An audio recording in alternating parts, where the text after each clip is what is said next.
Thank you very much. I'm Father Mitch Paquin. Welcome to EWTN Live, where we bring you guests from around the world.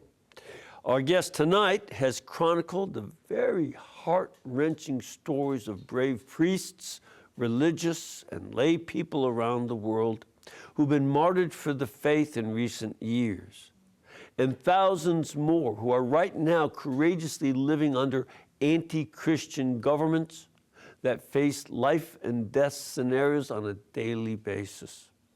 Here to share the plights of these fellow Christians with us is the president of the Faith and Reason Institute. He's also the editor-in-chief of the Catholic Thing website. He's the author of a brand new book called The Martyrs of the New Millennium, the global persecution of Christians in the 21st century. Please welcome our guest, Dr. Robert Royal. Dr. Royal, welcome. Good to have you here. Thank you for writing this book. This has been something that I've been talking to the audiences over the last 24 years of being here full time. People think of martyrdom as being from the time of the Romans and the amphitheater and all that. But it's going on right now way worse than in those times, isn't it? Yeah. This is actually my second book about the martyrs. I wrote a first book in 2000, and I gave it to John Paul II on May 7, 2000, back for the Jubilee year of 2000. And Aid to the Church in Need, which is Aid to the Church in Need USA, which is an organization that supports Christians who are being persecuted and martyred around the world, asked me to do a sequel to it. So we developed this for 2025. We hope to be able to give a copy of it to Pope Francis, as we did with Pope John Paul in 2000. But unfortunately, Pope Francis died before we were able to do it. But this is something that I've been following for at least a quarter of a century. And I mean, I can say definitively, the 20th century was a big century for martyrs, primarily because of totalitarianism like communism, Nazism, fascism. And it didn't end when the Soviet Union fell. It's going on right now in a slightly different form that we'll probably want to talk about. Yeah. But don't think that Christians only died back during the Roman Empire. It's going on around the world, every continent right now. Yeah, and that's one of the things. The martyrdoms are taking place not only right now, but it really is spread throughout the whole planet that Christians are dying for their faith, which is what our Lord said would happen. Right.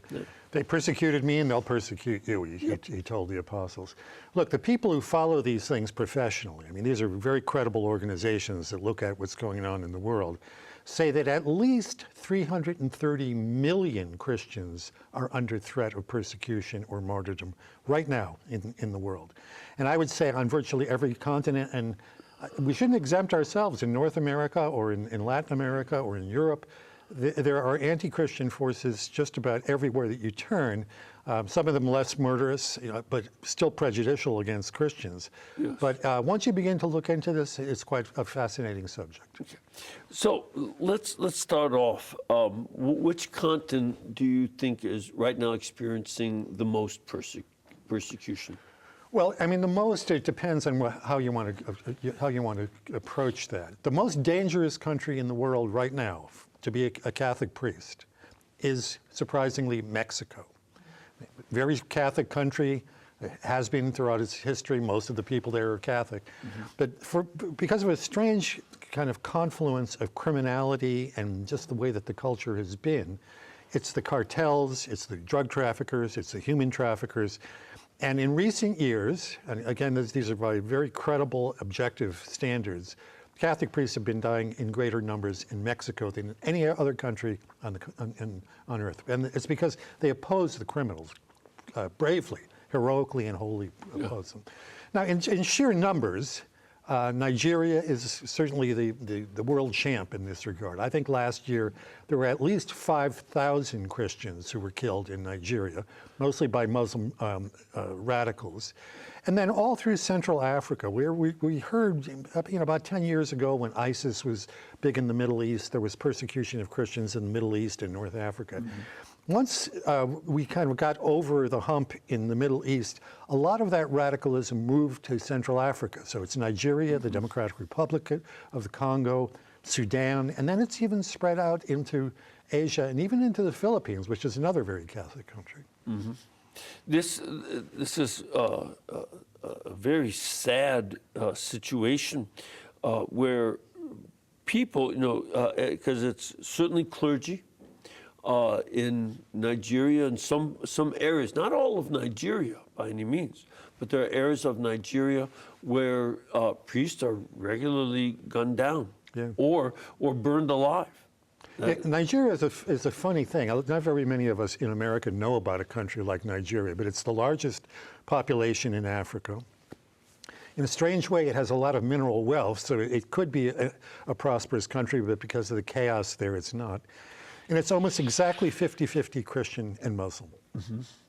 So in the Christian South, you're right, you see very little persecution, very few martyrdoms. But when you get up into the north, where you have some of these Muslim majority regions, and in particular, there are some states, they have states the way we have states in the United States. Some of the states in Nigeria are able, under their constitution, to declare themselves officially Muslim, and so Sharia law is observed in those areas. Mm-hmm. But a lot of it, I think, is much more the kind of radical Islamists that we saw in the Middle East, who just want to drive out Christians. They think that they want to establish a caliphate.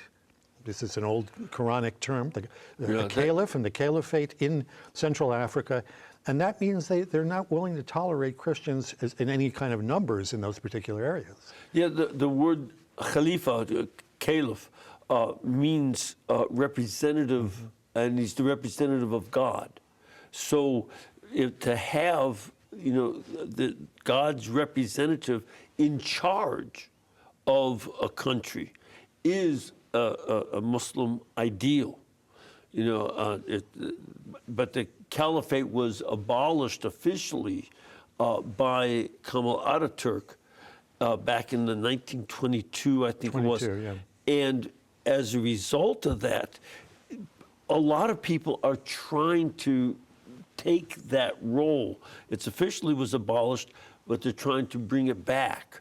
And so this one of the ways is by showing their radicalism in Islam. Yeah, I describe in the book, a lot of us wonder, why is it that the Middle East is in such turmoil? And it's because the Ottoman Empire, which ruled that part of the world for centuries, when it fell after World War II and World War I. I'm sorry, World War I. Yeah. World War I ends in 1918, but the Ottoman Empire ends in 1922. And so you have all those areas. We think of them now as countries.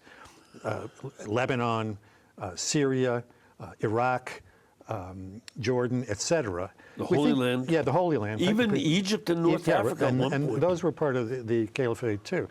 I mean, we think of them as countries, and one of the reasons why there's so much turmoil is they never really had an independent existence as nations. And so there have been various forces trying to stabilize them. The French, at a certain point, ran Lebanon and Syria. The British ran Palestine and Jordan. And so the Western powers tried to manage the transition after the Ottoman Empire. But then eventually, of course, they drew back because it just wasn't worth their trouble to be there. And so that's why we see this chaos now. And you see different leaderships arise. And unfortunately, since the Muslim Brotherhood came into prominence in the 1950s, it can be a very radical Islam that takes over. Yeah, yeah. And, throughout the Middle East, they've been fighting over Arab nationalism, that will just have all Arabs united as Arabs, versus the radical Islamic approach. And that conflict has also been part of this. So this is a very difficult situation. Yeah, I quote in the book Salman Rushdie. Salman Rushdie is a British Indian, or maybe Pakistani novelist who wrote a book called The Satanic Verses back in the 1980s. It was very controversial because it points to some verses in the Quran, the Satanic verses, where it appears that Muhammad accepts polytheism for a short while so that he can kind of manipulate a certain political situation. And of course, Muslims don't like to draw attention to that part of the Quran. It's very controversial. Well, there was a fatwa issued. In other words, he was condemned to death by the Ayatollah Khomeini, which was the first Ayatollah in Iran. It took 30 years. Eventually, he was stabbed in Chautauqua, New York. He lost an eye. And he said, and I think this is very striking, he said, the world thought after the fall of the Soviet Union, the fall of communism, and the end of the Cold War, that it had put behind itself the 20th century totalitarianisms. And then it woke up in the 21st century and found itself faced with Islamic totalitarianism. So it's that current within Islam that you're talking about that wants to have a kind of an empire. And they don't have the conception that we have in Christianity of the separation of mosque and church and state, or mosque and state. In the Quran, it's state and mosque are one thing. Right. And again, I think in some of the governments that had become secular, like Saddam Hussein's government in Iraq, or Gamal Abdel Nasser in Egypt, and al-Assad in Syria, they were also extraordinarily oppressive and dictatorial. And folks looked to Islamic antidotes to that secular government, but then the totalitarianism was still experienced. Yeah. And this tension exists, and a lot of times Christians are in between. Yeah, they're minorities in those areas. But listen, we shouldn't forget about the old-style totalitarianism either. I mean, China is a vast country that is still persecuting Christians and other religions as well. I mean, we know of at least 10 Catholic bishops. I should say we don't know about that. We don't know where they are. They could be dead, they could be in prison, they could be being brainwashed. They've just disappeared, and we have no knowledge about where they are from the Chinese. And as you know, there are actually two Catholic churches in China. You've got an official patriotic church, which is subservient to the regime, and then you have an underground church, which is still loyal to Rome. And as Pope Benedict said, we can't have a church. The ecclesiology of Catholicism is that you can only be a Catholic church, a true Catholic church, if you're in unity with Rome. So there's been this continuing pressure put on the underground church to join the patriotic church. The Vatican has been trying to negotiate this situation. But the totalitarian regimes haven't gone away. North Korea is the same way. Perhaps North Korea is even worse than China. Oh, yeah. I mean, the lid is entirely down. If you look at any examination of which are the most oppressive anti-religious regimes in the world, North Korea is the top. And the reason is they're so repressive, you can't even find out what's going on there. Every now and then an evangelical or someone will escape from North Korea, and they'll give us some idea of how the sheer tortures. I have them documented in my book. It's really worth reading into what they will do to people who are people of faith.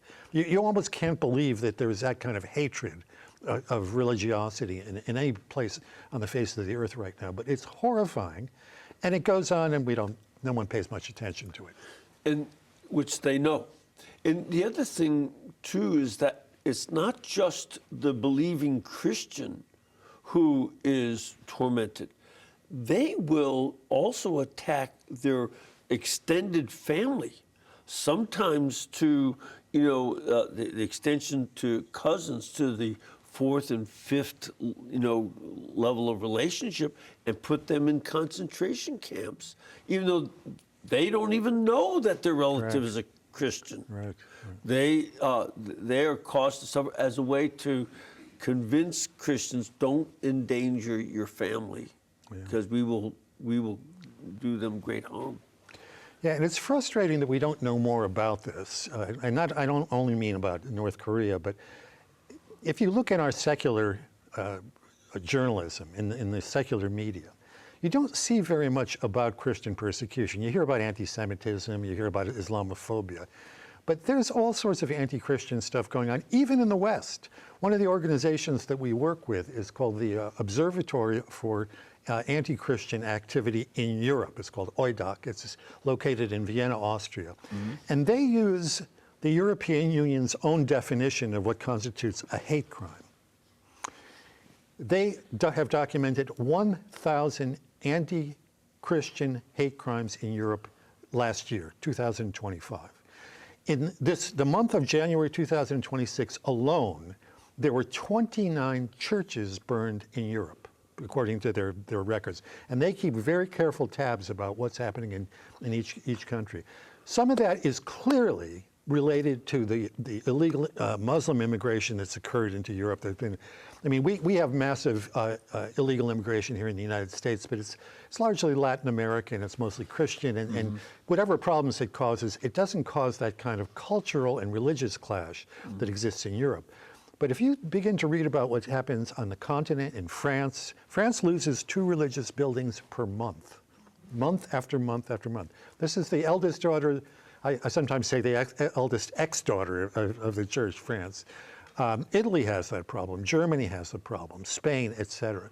England, the lovely British Isles, has large numbers of illegals in which there's the same sort of thing. So we really need to be, as Christians, we need to be aware of this, and we need to be vigilant about it happening in our own countries, because it's not something that's just over there.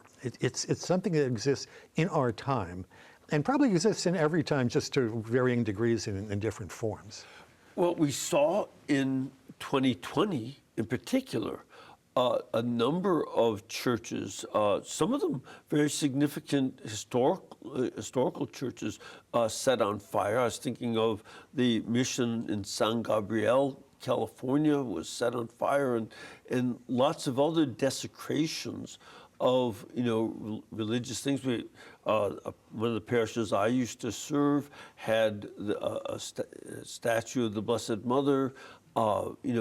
Paint was tossed on it, and it's this kind of thing. It's not like the persecution going on in Nigeria, and certainly not up in North Korea or China, but it still is problematic. That these are folks who would do something if they could. Yeah. Look, just in the past couple of weeks, radical feminists in Mexico tried to burn down a church. This is not only restricted to Mexico. There are places all over Latin America where this has happened. I mean, it was shocking that when we had an Argentinian pope in Argentina, radical feminists were trying to burn churches in Argentina. It happens up in Canada. Our bishops here in the United States did a study, I think last year, they had a survey done. And over the previous 5 years, there have been almost 500 examples of vandalism, desecration of tabernacles, deliberate burning of Bibles and missals and whatnot. So there is an anti-Christian animus in the world. I mean, our Lord says, pray for your enemies, which tells us that we are going to have enemies as Christians. And we shouldn't get complacent about this, that it only happens elsewhere. We should try to know about and help our fellow Christians elsewhere, but we should also be attentive to making sure it doesn't happen here as well. Yeah. And going back to something you'd begun with the cartels in Mexico, this is not just about going contrary to their business model. I remember some years ago, a nun and a priest were beheaded in Juarez, Mexico, because they were doing a drug rehabilitation program there, and the cartels cut their heads off. Now, that was because of the drugs. But there's another component, too. In the cartels, they are moving toward the worship of Santa Muerte. Oh, yeah. And this is sanctifying death. They worship death. And you see a lot of these skulls and skeletons and things like that in Mexican-style art, but they're actually worshiping Santa Muerte. And to worship death, that very important line in 1 Corinthians 15, that the last enemy to be defeated is death. It points out that death and worshiping death is the enemy of Christ, whose life and truth. This is a very important component as well. If you look up images of Santa Muerte online, and it's very easy to find them, it's almost like a demonic version of Our Lady. It's a female figure, but very clearly almost, there's no other way to put it. It's like a demon rather than Our Lady. Yes. And one of the ironies about this is, people, anthropologists go back and they try to study this stuff. And at first they thought this was something that had been pre-Columbian and it had kind of survived under the radar among certain pagan currents still that were out there in Mexico. But it may very well be that it started in Los Angeles. That it seems like in the Los Angeles prisons that somehow among the prisoners there was this movement toward that, and then it kind of seeded back into Mexico. Now that's at least one explanation for what's happened. Whatever it is, it's a confluence of exactly what you're talking about. There's devil worship in it. There's the exact reverse of what Christianity can be. Mm-hmm. There have even been cartel leaders who've been involved with it and have said openly that their goal is to destroy the Catholic Church. Right. And this is something that is going on just to the south of us. And of course, I've known priests, one whose cause has been started, Father Rick Thomas, a Jesuit that was stationed in El Paso for many years. And he was always dealing with the Santeria and this other occult stuff that was very anti-Catholic. And coping with that was a big part of what ended up being his ministry. Yeah, I mean, there are these hybrids that they kind of try to half play off Catholicism, have to present that what they're doing is holy, but it's really magic. It's kind of black magic that yes. they're practicing. Mm-hmm. It's a very worrisome thing. Yeah. It is, and this is something where our alertness. And I would add this too. We need to stay alert to anti-Semitism. The number of attacks on synagogues has increased quite a bit. Mm-hmm. And it's horrible. We saw just last week in connection with the war, a synagogue was attacked with a lot of kids in it. But there are a lot of attacks on synagogues. And if we aren't vigilant to help Jewish neighbors with the anti-Semitism and desecrations, of course, will be targets as well. That we should just expect that. All the religious people need to be alert to this anti-religious, anti-Semitic, anti-Catholic, and anti-Christian mentality. No, of course, we have a special relationship with the Jews because Christianity comes out of Judaism. Mm-hmm. Christ is the fulfillment of the promise to the Jews. And I think you're exactly right that I'm encouraged that the Trump administration has pointed out that it's going to try to defend Christians in the United States as well as Jews and Muslims insofar as there's prejudice against Muslims. In a lot of places, that's been entirely off the radar, as if Christians are just fine the way they are. But then we find that churches and Christian schools and whatnot are being attacked. In Europe, they just passed, well, there's a call in the European Union now. They've had committees to combat anti-Semitism and to combat so-called Islamophobia. Mm-hmm. And there's just recently been a call by this organization that I mentioned in Vienna that there should be some committee to track anti-Christian acts too, because they are occurring. And the way that they happen is that people just kind of dismiss it as, it's just general vandalism or somebody had something against a local parish or a school that a person went to. It's interesting, by the way, that a number of the places that have been shot up in recent mass shootings have been carried out by trans people who kind of think that the church is some sort of obstacle to the way that they want to live their lives. These are all complex issues, but we want to sort these out and not just accept them as, that's what happens. Mm-hmm. And I think that's an important element. This also is a call for us to be more willing to stand up and live our Catholic faith. I think at times there's a risk of us taking it for granted that it's, we have freedom of religion in this country, which is great. And my Catholicism is in the background of who I am. But, to be more upfront about our faith and know our faith. Mm-hmm. because if there is a need to defend it, you need to be able to explain why you're defending it, what it is you're standing for. This is a very important component of all this as well. You know, in the general area of martyrdom, people talk about two types of martyrdom, as I know you know. One is white martyrdom, in which you're persecuted or you're receiving kind of unfair treatment, but you're not killed, actually. It's kind of being a confessor. And then there's red martyrdom, where you're actually killed, where blood is spilled.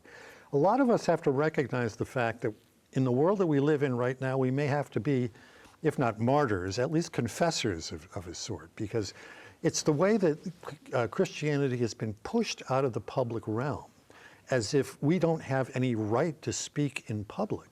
This is simple nonsense. If it's okay for an atheist to speak in public, if it's okay for a Hindu to speak in public, which I want to say it is, if it's okay for a Muslim to speak in public, why is it that a Christian cannot be a public Christian? I mean, there's a justifiable nervousness that a lot of people have in it, whether it's in your workplace or in the school that you're in. I worry very much about the pressure that's being put on Catholic hospitals and medical facilities right now, because people oppose the church's stand on abortion, on LGBT, et cetera. It's a creeping thing that can have terrible consequences, not only in the short run, but in the long run. And we can't let it get to the long run. Right.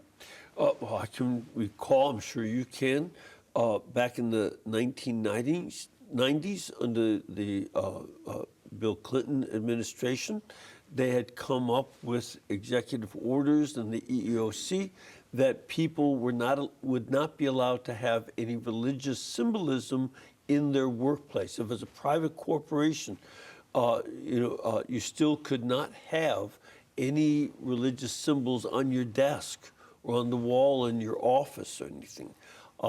They backed off from it. They got a lot of pushback. I remember substituting for Mother Angelica once, and I think I said something along the lines, let's all wear our crucifixes out and have them arrest us all. See how they like that. We eat a lot. Yeah. So, fortunately, our Supreme Court has been good on this. The Supreme Court, generally speaking, if you follow only the lower courts, they're crazy. They do all sorts of different things. But the Supreme Court has been pretty solid about protecting the rights of religious people to operate in the country. And as long as that sticks, it takes a while sometimes. I mean, the poor little sisters of the poor have been under pressure since the Obama administration, which tried to get them to bring contraception and I think maybe even abortion into their health care for their employees. And now there's another case going through the courts that may end up in the Supreme Court again. But imagine going after the little sisters of the poor to require them to provide contraception and to provide abortion. I mean, that's really the state, and this is our state, our America, reaching into a private religious organization and telling them what they have to do, even against their own moral principles. Yes. It's not widespread, but I want to repeat, we shouldn't allow it to get widespread, and we have to stay vigilant and be active in opposing it when it appears. Yes, I think that's right. And I think, too, given what your book brings out, this widespread persecution, we don't want to sit back and say, oh, isn't it wonderful we have people who are being martyred? That's going to be good for the church. Not if you're one of the people going through it. Yeah. That's not a wonderful option. Most people want to raise their families and live their life in a normal way, and they will die for their faith, and they are dying for their faith. But we also need to include that, if there is room for advocacy for freedom of religion in Nigeria and other places, we want that. If there's a way to, discourage people from doing any kind of support for these cartels that are killing priests and nuns, all over Mexico, we want to do that. And we want to pray for those folks who are suffering and their courage is being just pushed to the edge We want to include them very much in the forefront of our prayer and of our thinking, and hopefully when we can do something to help.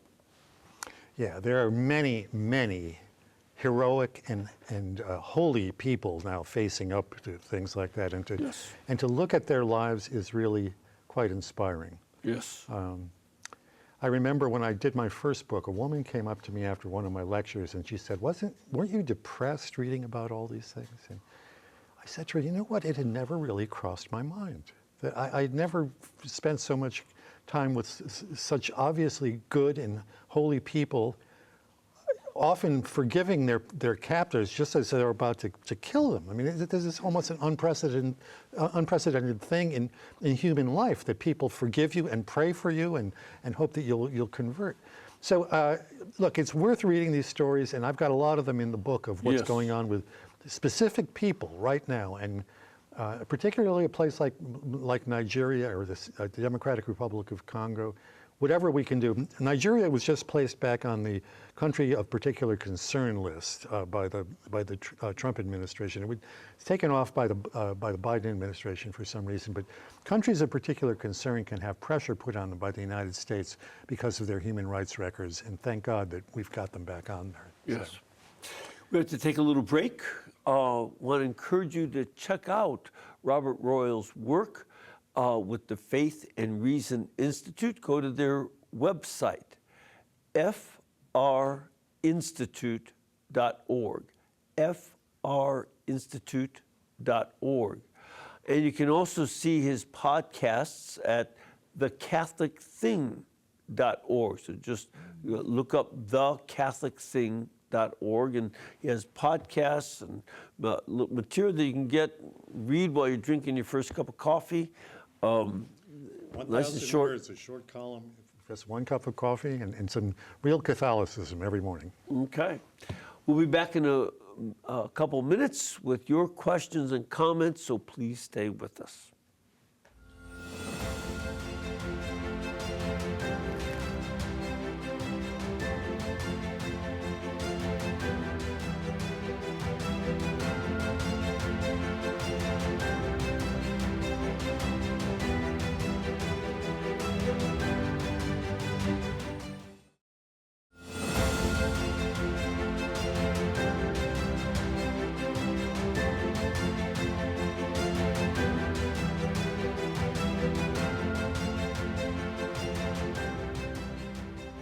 Welcome back. We are discussing a book called The Martyrs of the New Millennium, the global persecution of Christians in the 21st century. It was written by our guest, Robert Royal. You can get this book at EWTNRC.com, where it is item number 5045. 5045. So get that there and find out a lot more about these individual stories that well told. Ready for some questions? Absolutely. Giddy up. Let's start off with Mike in Pittsburgh in the Commonwealth of Pennsylvania. Mike, what can we do for you? Yes. Good evening, Father Mitch and Dr. Royal. I just want to direct a question to either of you, but principally Dr. Royal, because I was listening to him a number of years ago on the Raymond Arroyo show with Father Murray, and he was talking about the church in China. And that, if I heard him correctly, he said that we should really look to the underground church as the authentic church in China, not so much the state-sponsored one, which is rather compromised. And also, what does he think about Jimmy Lai?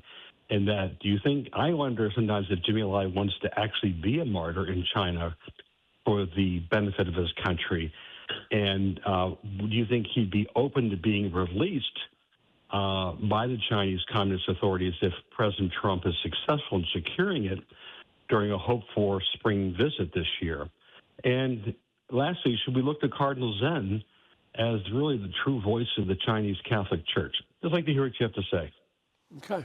Yeah, let me take those in reverse order. Cardinal Zen, to me, is a hero of the 21st century church. She's almost 100 years old. Every now and then I our paths cross in Rome, and I can't get in a word edgewise with him because he just keeps going. He knows everything. He can lay it all out. He connects all the dots. So I would pay attention to Cardinal Zen about anything. I've never heard anything come out of his mouth that I didn't agree with 100%. Now, about Jimmy Lai, some of you probably don't know who Jimmy Lai is, but Jimmy Lai was a penniless, basically, waif who made his way to Hong Kong. He built this garment empire called Giordano. It was like a luxury garment company. And so he made a fortune, and he decided to promote democracy and liberty in Hong Kong, which was a British possession at the time, I think.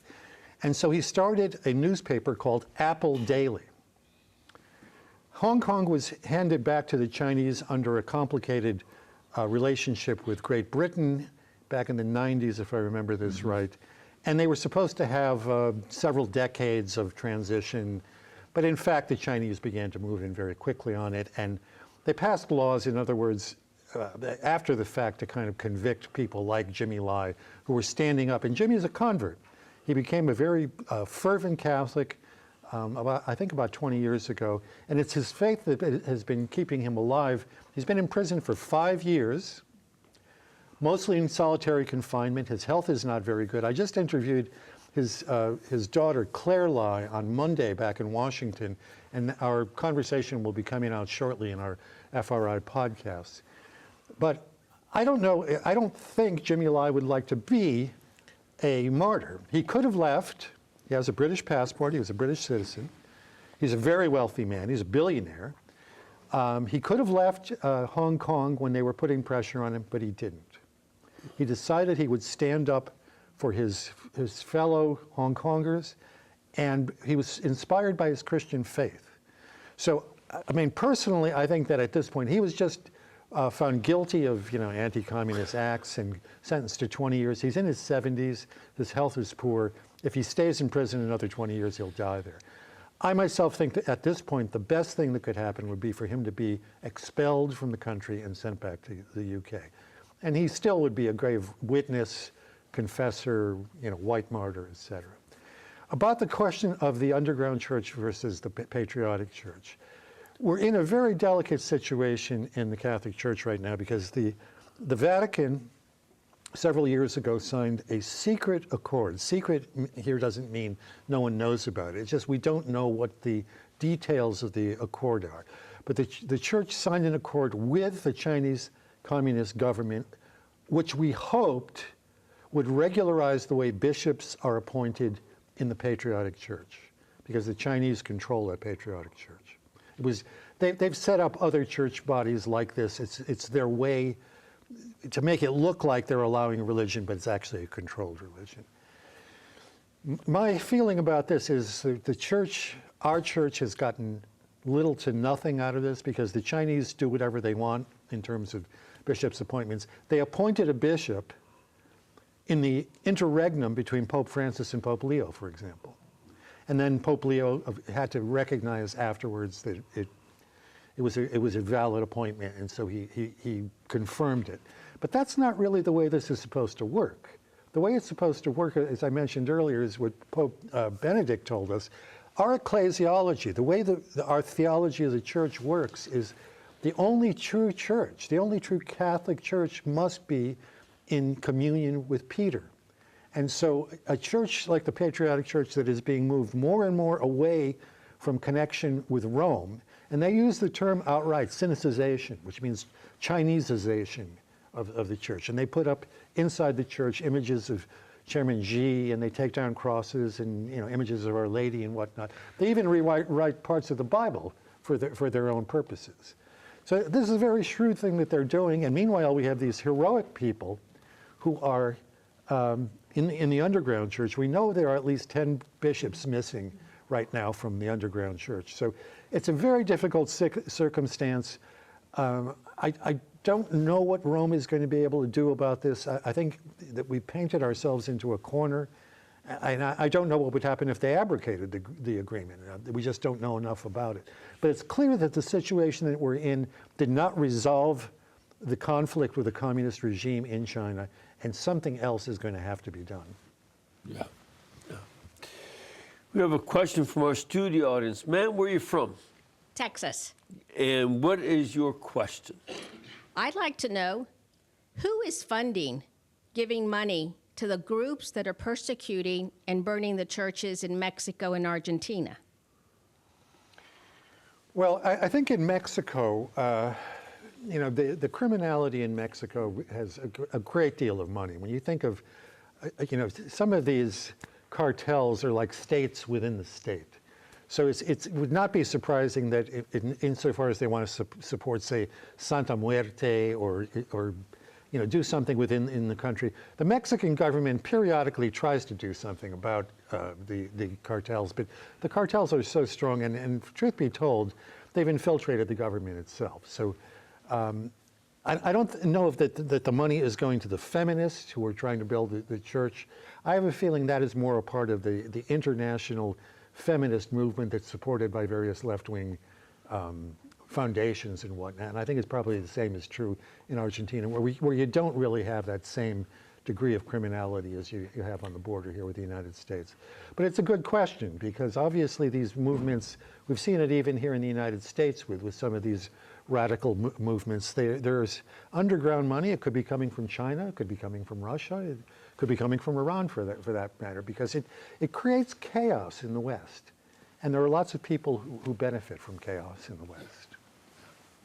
We have another caller. Let's go to Michael in Spokane, Washington. Michael, what can we do for you? Yeah, thank you, Father, for taking my call. And Bob, I watch your program the world over. My question is on the Mexican drug cartels, which have finally been declared a terrorist organization by the Trump administration. These Mexican drug cartels, as you mentioned, kill priests, religious, civilians. What will the results be of these and they run the country, basically. What will the results be of these drug cartels being declared a terrorist organization by the Trump administration? Yeah, well, we have seen some movement in Mexico. They just killed El Mencho, who was the leader of one of the drug cartels in, was it Sinaloa or, I don't remember right now. But as I said, there's a kind of a periodic attempt on the part of the Mexican government to control parts of it.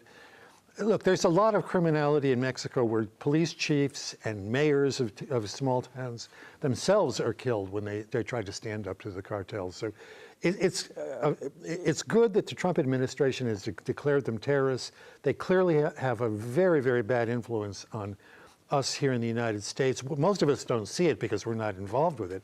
But it is, it's like a dragon. It's not just a snake. It's a big entity that does a lot of evil. I would like to see us find some way to cooperate with the Mexicans about this. We're quite a bit occupied right now in Iran and Venezuela and perhaps in Cuba in short order. But this is something that doesn't go away. This isn't something where you take away a problem and it's done. I think that this is going to be a matter of decades rather than years. Yeah. We have a question from our studio audience. Where are you from?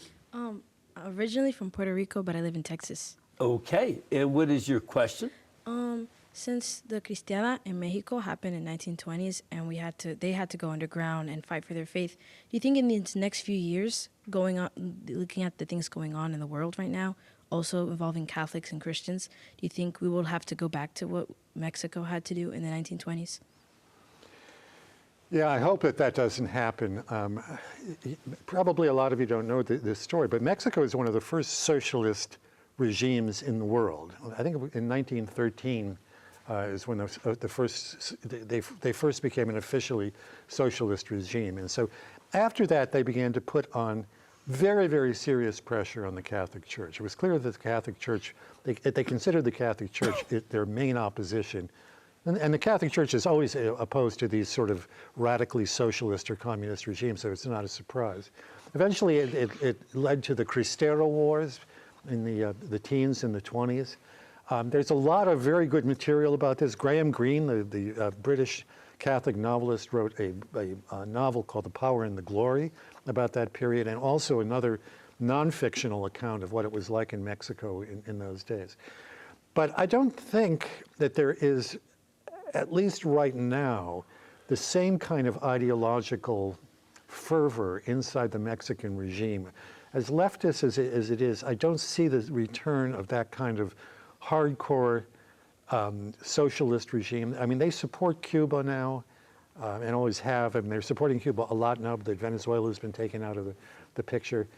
But I think whatever opposition is going to come from the official government is going to be much reduced, and I pray to God we don't go back to those days where we have these ideological regimes like we had in the 20th century, because you want to talk about body counts. I think something on the order of 300,000 people were killed during the Cristero War in Mexico. Right on our border, very few of us know about it. Yeah. And it's also worth noting that in other very Catholic countries, governments turned against the church and turned against Catholics. I think of revolutionary France in the 1790s. Hundreds of thousands of Catholics were killed because they wouldn't go along with state notions of religion and wanted to keep their Catholicism. In the Spanish Civil War back in the 1930s. And then, of course, Russia had been a very Christian country, solidly Orthodox, with a lot of Catholics in there as well. And they turned against their people and for their religion. So this has gone on lots of times, of course, the Nazis in Germany. This is an ongoing problem that we have to stay, again, alert, that we don't let government get away with such stuff. We have another question from our studio audience. Sir, where are you from? I am a seminarian from the Diocese of Austin in Texas. Okay, great. Good to have you here. Yeah, good to be with you. So my question is, Tertullian famously wrote that the blood of the martyrs is the seed of the church. And the witness of some of the 20th century martyrs, like St. Oscar Romero, St. Maximilian Kolbe, played a large part in my vocation story. I don't know if you'd be able to comment on maybe the witness of martyrs as we come into the 21st century. Right. Yeah. Thank you. Thanks. Thank you.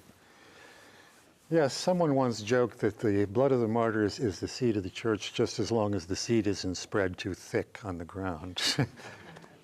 When you get a lot of martyrdom, it forces people underground, and maybe the faith goes away and maybe it doesn't. It's one of the most interesting things that I came across as I was writing the new book, that the country in Africa where Christianity is growing the fastest is Nigeria. So that country where so much pressure is being put by radical Islam on its Christians, at the same time is producing large crops of Christians. And I think you could say that sometimes the way I like to think of it is this, that God made us a certain way, and he did not make us to be atheists. And so when a lot of pressure is put against the church, some very interesting things happen. I think of, there was a Maryknoll bishop in the 1950s who was talking about China, and that was at the time when Chairman Mao was really killing people left and right. And he said, look, Christianity is a kind of dynamite. We tend not to think of it because we live in a largely Christian society, and we kind of think of it as sort of everyday. And, he says, no, when it goes into a new country, it's a kind of dynamite. And when you throw dynamite into a circumstance like that, you should expect there to be explosions. And that's actually what happened in the ancient world, right? I mean, Islam, we know, was spread by the sword. Christianity was spread by the martyrs and by ordinary people taking care of one another, showing conspicuous charity, willing to die for the faith. That kind of witness is something that is so rare in history that in the ancient world, they believed that only the greatest philosophers, somebody like Socrates, could die peacefully, could face death peacefully. When they saw Christians doing this, some of them thought that they were fanatics, but others looked at that and said, boy, there must be something in that for people who are willing to get thrown to the lions, to use that term, or to be beheaded, whatever it might be. So the witness of the truth is powerful. Our faith spread because of our founder was willing to die horribly on a cross under the Roman occupation of Palestine. That tells us something about what that seed is. So, I hear from a lot of people that, some particular figure that they've come across, whether it's a person who's still alive or a relative, but that's how the most important things in our lives really get transmitted. And when we see somebody that we admire so much that they were willing to give their life to something and they encourage us to give our lives to something, that's God's action in the world. Yeah. And I'll never forget talking to a Nigerian who had come here, and he told me how the nuns loved our daughters and educated them, whether they were animist, the traditional religion, or Catholic, Protestant, or Muslim. They loved them, and they just were great to our daughters. Boko Haram stole our daughters, raped them, and sold them into slavery. Which do you think attracted me? The charity and love, or this? So that's a very important thing. We have another caller, though, online. Sal, you're calling from Boston? Taking my call. Hey. This is kind of like a side issue, but it's just the recent controversy about Christian Zionism and being Catholic, especially Carrie Prejean Bowler, who was part of the Religious Liberty Commission. She was removed from the commission because they equated her stance against Zionism as being anti-Semitic. And now Ted Cruz has come out and said some kind of anti-Catholic remarks. And I was just wondering what you thought of this, because it's kind of leading to something kind of dangerous for Catholics. Yeah. I've lived in Washington, D.C. over 30 years, and I like to say I've paid my debt to society. I should be released back into the community. I'm no longer a danger to anybody. And it's when things like this come up that I say to myself, I've probably put in enough time in Washington these days. Look, these are complicated things, especially about Christian Zionism. The church does not believe in Zionism. By that, what I mean to say is, it does not believe that God's promise to the Jewish people of the land of Israel is identical with the modern state of Israel. The church still supports a homeland for the Jews, but it doesn't believe that, the biblical promise is coextensive with the current state. And let me tell you, I've been to Israel and given lectures about religion into the future, and you've never lived until you've seen two Israeli Jews arguing with one another about whether it's a state or a religion, or it's even in Israel, it's a complicated thing. Yep. So God bless Carrie Prejean Bowler. She's a beauty queen, and when I guess she was Miss California at one point, and during the Miss USA pageant or something, she stood up and said she didn't believe in gay marriage. And she was disqualified as a result, I think, of that, or she got into a controversy. Whether she's the best spokesperson for this question, I don't know. And Ted Cruz, God bless him, it's like with a lot of politicians. Mondays, Wednesdays, and Fridays, they're okay. Tuesdays, Thursdays, Saturdays, and Sundays, who knows where they are. I'm not going to comment any more about that. It's a little off our topic today. Yeah. Well, again, I want to encourage people to get a hold of your book, The Martyrs of the New Millennium, The Global Persecution of Christians in the 21st Century. It's written by our guest, Robert Royal. It is item 5045, and it's available at EWTNRC.com, our religious catalog. And I suspect your other book might be there too, so you can find out about martyrdom in the last century as well as the beginning of this one. Thank you for writing all that and doing all this work. I appreciate it very much, and you're coming all the way from Washington, or we gave you a little reprieve, a little furlough. It's good to be back in America. Yes. And I want to bless all of you. May Almighty God bless you and keep you and cause His face to shine upon you and lead you in all of your ways by His peace. May Almighty God bless you, the Father, the Son, and the Holy Spirit. Amen. And not only this show, but Raymond Arroyo's show, where you often see Robert, and all the other programs are brought to you on this network by you. You make it possible. So please keep us in between your gas bill, your electric bill, and your cable bill. And if you do that, we'll be able to pay all of our bills every month as well. God bless you all, and thank you very much.